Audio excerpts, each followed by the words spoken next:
Let's read another case from Encyclopedia Brown, Boy Detective. The Case of the Bank Robber. $3.50, exclaimed Encyclopedia as he finished counting the money in the treasury of the Brown Detective Agency. Business is booming. Now remember, these books were written a while ago, in the 1960s actually, so $3.50 would be a lot more money then than it is now. You should put that money in a bank, said Sally Kimball, whom Encyclopedia had made his bodyguard and junior partner. Money isn't safe in a shoebox.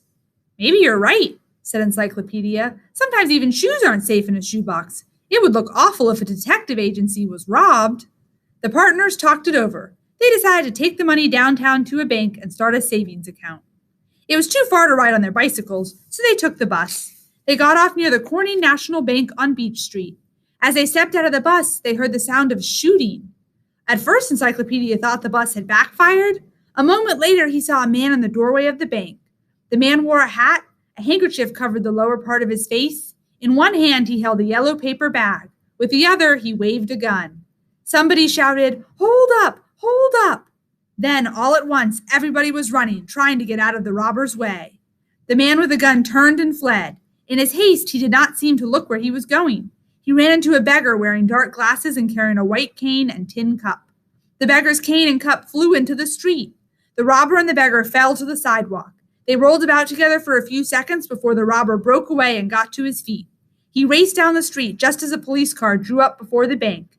Chief Brown and one of his officers leaped out of the car and ran after the robber. "We caught him," said Chief Brown at dinner that night. "He led us on a merry chase, but we got him. The trouble is, we can't charge him with a robbery." "But why not?" Mrs. Brown demanded. "Yes, Dad, why not?" Encyclopedia asked. "Wasn't the money he stole in that yellow paper bag he was carrying?" Chief Brown laid down his fork. "Do you know what we found in that yellow bag of his? Money? No. A loaf of white bread. He resisted police officers, but I don't know how long we can keep him in jail." "Are you sure you caught the right man, Dad?" Encyclopedia said. "We'll have a hard time proving it," said Chief Brown. "No one can identify him. And nobody saw the robber's face. He wore a handkerchief over his nose and mouth, and his hat was pulled down over his forehead and eyes. This man we picked up is wearing a brown suit, and the teller at the bank says the robber wore a suit the same color, and of course there is the yellow bag. But where's the money?"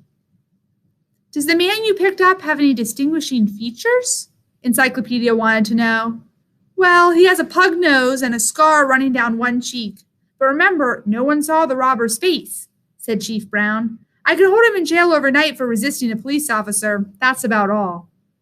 "I never saw a beggar in Idaville before today," said Encyclopedia thoughtfully. "Oh, the blind man?" said Chief Brown. "He seems like a nice old fellow. He calls himself Blind Tom. I hated to tell him it's against the law to beg here." "The poor man," said Mrs. Brown. "Won't the Salvation Army help him?" "Yes," replied Chief Brown, "but he said he likes being on his own. He promised to leave town tomorrow." "Where is he staying?" asked Encyclopedia. "At the old Martin Inn," answered Chief Brown. "One of those buildings in the row down by the railroad tracks. Why do you ask? Have you got an idea about this case, Leroy?" "No," mumbled Encyclopedia. Mrs. Brown looked hurt. She had come to expect her son to solve a case before dessert. After dinner, Encyclopedia walked over to Sally's house. "I have to work this evening," he said. "I may need you. Want to come?" "Oh boy, do I," Sally sang out. The sky was growing dark as the two detectives rode their bicycles down a dingy block west of the railroad station. "Who lives here?" asked Sally as Encyclopedia stopped in front of a rundown hotel. "Blind Tom, the beggar. He'll be leaving town tomorrow. That's why we have to see him this evening." "Do you think he can help us?" asked Sally. "I think so. A blind man sees with his hands," replied Encyclopedia. "Remember how the beggar rolled with the robber on the sidewalk? If he felt the robber's face through the handkerchief, he might know him again." "I get it," said Sally. "If he could feel the man's face again, he might know whether the man your father caught is really the robber." "Right," answered Encyclopedia. "Gosh," said Sally, "I hope he hasn't left town yet." Inside the hotel, the desk clerk gave the two young detectives some help. Blind Tom lived alone. His room was number 214. Sally and Encyclopedia climbed the dark, creaky stairs to the second floor. They knocked on the door in number 214. Nobody answered. "Look, the door's not shut," whispered Sally. "Shall I?" Encyclopedia nodded. Sally pushed the door till it swung open so they could look into the room.